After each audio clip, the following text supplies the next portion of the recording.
Welcome back to the deep dive.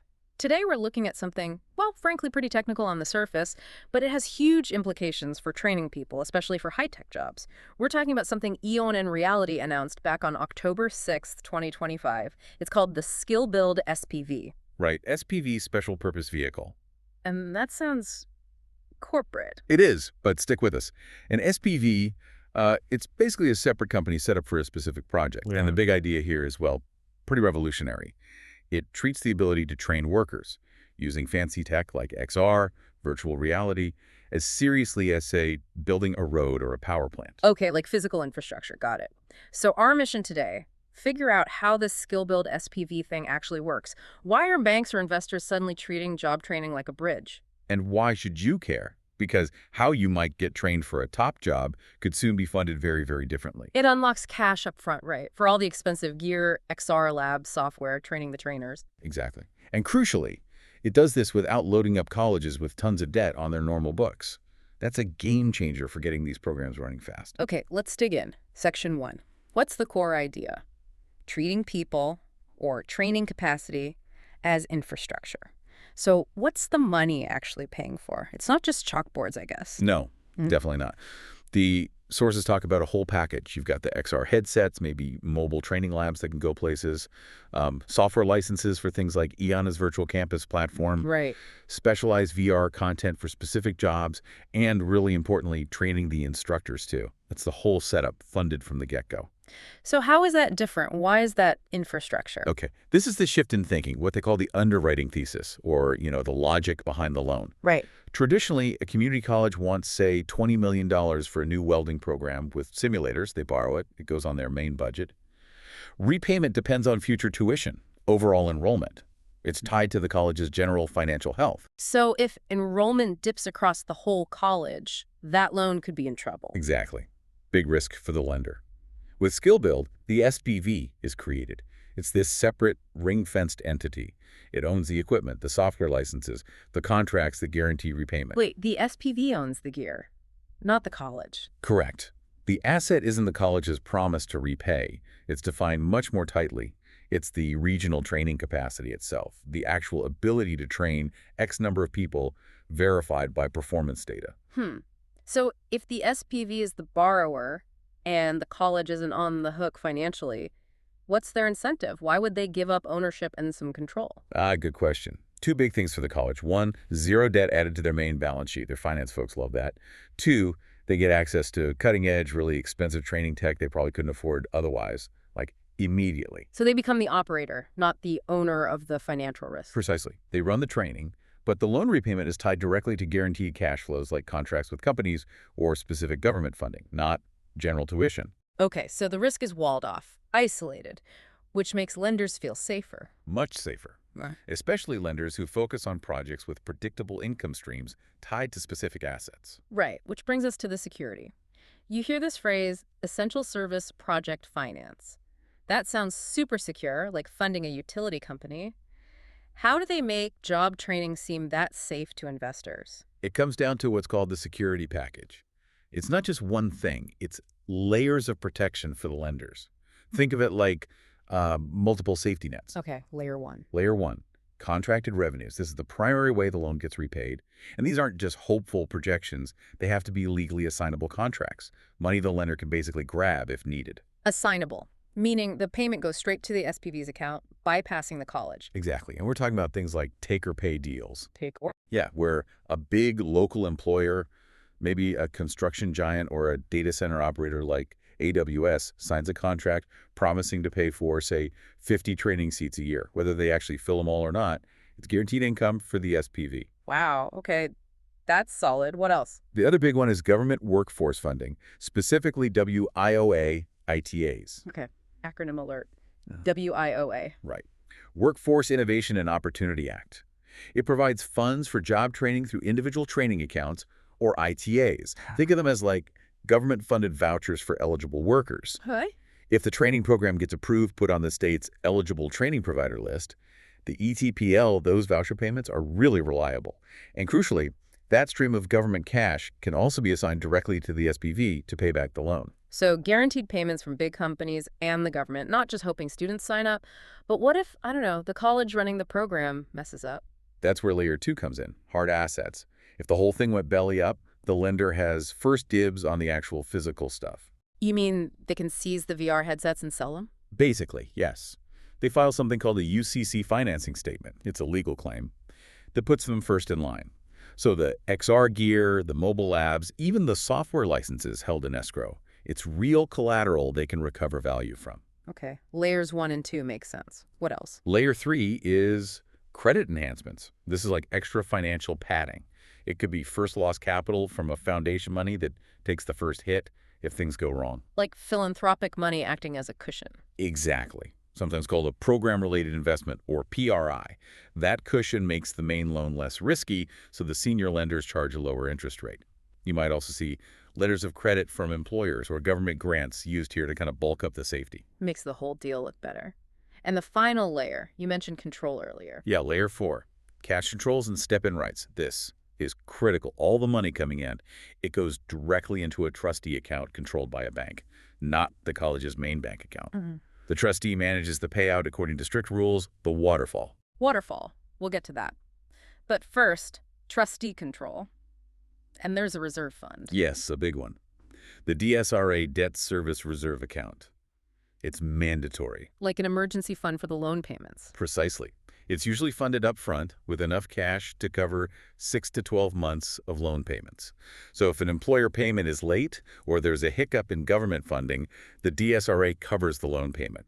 The lender doesn't panic. Okay, that's a serious buffer. And step-in rights. That sounds powerful. It is. If the college or whoever is operating the training program isn't meeting the performance targets, the lenders can literally step in. They can fire the operator, bring in a new one, take over the contracts, control the labs, the licenses, everything needed to keep the training going and the loan getting repaid. Wow. And a lender isn't just stuck if the operator fails. They can ensure continuity. Absolutely. That power to replace management is a huge comfort factor for lenders. It makes the revenue stream feel durable. The Northern Virginia example in the source material really shows this, doesn't it? It does. Imagine you've got, say, $15 million a year guaranteed from AWS and Dominion contracts for data center tech training. Then maybe $4 million from WIOA ITAs, another $2 million tied to successful job placements, plus some grant money and that first loss cushion. So even if one teeth, like the grant, gets delayed, The employer money keeps flowing, the WIOA money keeps flowing, the DSRA is full, the system keeps running, the loan keeps getting paid. That diversification is key. okay, so we have these different streams of cash flowing in employer deals, WIOA, maybe payments based on job placements, grants. It all hits that trustee account. How does the money get paid out? You mentioned the waterfall. Right, the waterfall. Think of it as a strict pecking order for payments, managed automatically by the trustee. It guarantees the lenders get paid first, before almost anything else. Priority number 1. First, a little bit is set aside for basic operations and maintenance O&M. Got to keep the equipment running right. But immediately after that, it all goes to debt service. Paying the loan. Paying the interest, paying down the principal. And this is critical, making sure that DSRA, the reserve account, stays full. If the DSRA dips below its required level for any reason, all available cash goes to refill it first before operational costs. Wow. So keeping the lender's safety net full is prioritized even over the day-to-day running costs. In terms of cash flow priority, yes. Only after the debt service and DSRA are fully covered does money flow to fund the actual program operations. And if there's anything left after that, it might go to performance bonuses or returns for subordinate investors. That strict order really locks in the repayment. Okay, let's talk about the money coming in the different types of investors, the capital stack archetypes. Yeah, the capital stack is just how you layer the different types of funding based on risk. At the very top, the safest layer is senior debt. This is the main loan, usually the biggest piece. Typically, yes. It often comes from big private credit funds or sometimes community-focused lenders like CDFIs, community development financial institutions. They want safety. And safety for them means A good DSCR debt service coverage ratio. They're looking for projections showing that the SPV will bring in, say, $1.20 to $1.35 in guaranteed revenue for every $1 it owes in debt payments that year. That 1.20x to 1.35x coverage is their buffer. okay, that's the senior debt. What's underneath that? Below that, you have Subordinated or catalytic capital, this might be state or federal grant money. It's subordinated, meaning it takes losses after the senior debt gets wiped out, so it's riskier. But its purpose isn't just return, right? Often, no. Its main job is often catalytic. It reduces the total amount the senior lenders need to provide, which makes the senior loan safer and therefore cheaper for the project. It helps make the deal happen. And then the very bottom, the first line of defense, is that first loss or PRI capital. The philanthropic money we talked about. Exactly. It's designed to absorb any initial losses or bumps in the road. By taking that first hit, it makes the whole thing much more attractive to the senior lenders who are more risk-averse. It unlocks the bigger commercial investment. There's that $30 million regional SPV example. How does that breakdown illustrate the stack? Right. If you look at that hypothetical $30 million deal, Mm. maybe $18 million is senior debt. Then $7 million is subordinated, maybe from government grants. And $3 million is that first loss philanthropic cushion. And how is that $30 million used? Well, maybe $8 million buys the actual hardware and sets up the labs. $7 million pays for the software licenses and course content. But look, maybe $5 million is set aside immediately to fund that DSRA reserve and initial operating costs. So a big chunk is just held back as a safety buffer right from day one. Absolutely. Funding that reserve upfront is key to getting the senior lenders comfortable and achieving that strong DSER from the start.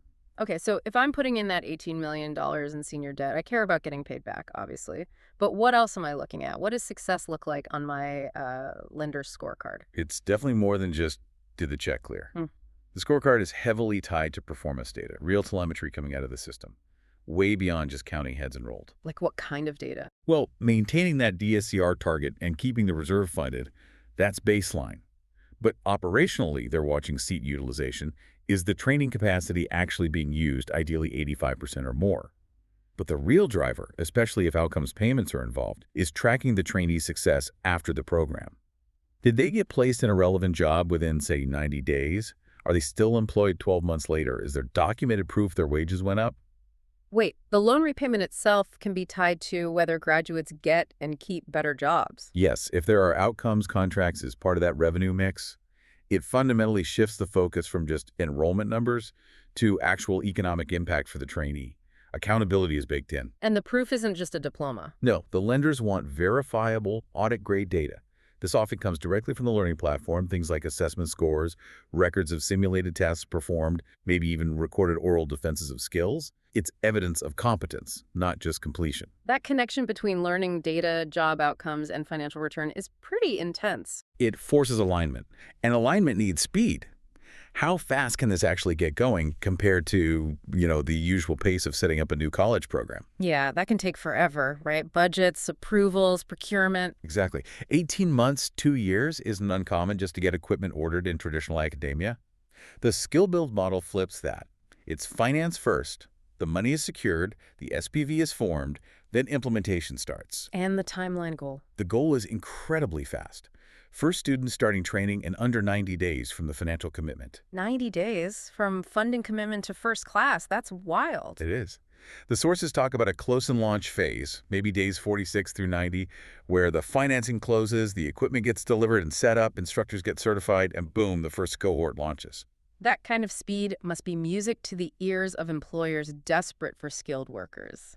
It absolutely is. It means training capacity for critical skills, whether that's advanced manufacturing or AI development, can actually be deployed almost on demand, responding to market needs in weeks, not years. It's driven by financial timelines, not academic calendars. Hashtag tag outro. So, wrapping this up, the big picture seems clear. This SkillBuild SPV model offers a way to finance really vital high-tech training infrastructure that's sustainable and scalable. Yeah, by isolating the financial risk in the SPV and securing repayment through guaranteed contracts and assets, it gets around the traditional roadblocks of college debt and slow institutional processes. And for you, the listener, maybe someone thinking about retraining or upskilling, this could mean that cutting-edge training programs for in-demand jobs become available much faster in your area. And importantly, the funding model itself often relies on proving those programs actually lead to good jobs. It aligns the money with actual learner success. Which leads us to our final thought. This model ties the financial return for investors directly to measurable proof of learner success getting placed in jobs, earning higher wages. So how does that direct link between financial payback and verifiable outcomes change the game? Does it fundamentally shift the incentives and accountability for training providers, making them laser focused not just on enrollment, but on real, measurable economic mobility for their students? That's definitely something to think about as this kind of performance-based finance Yeah. potentially becomes more common.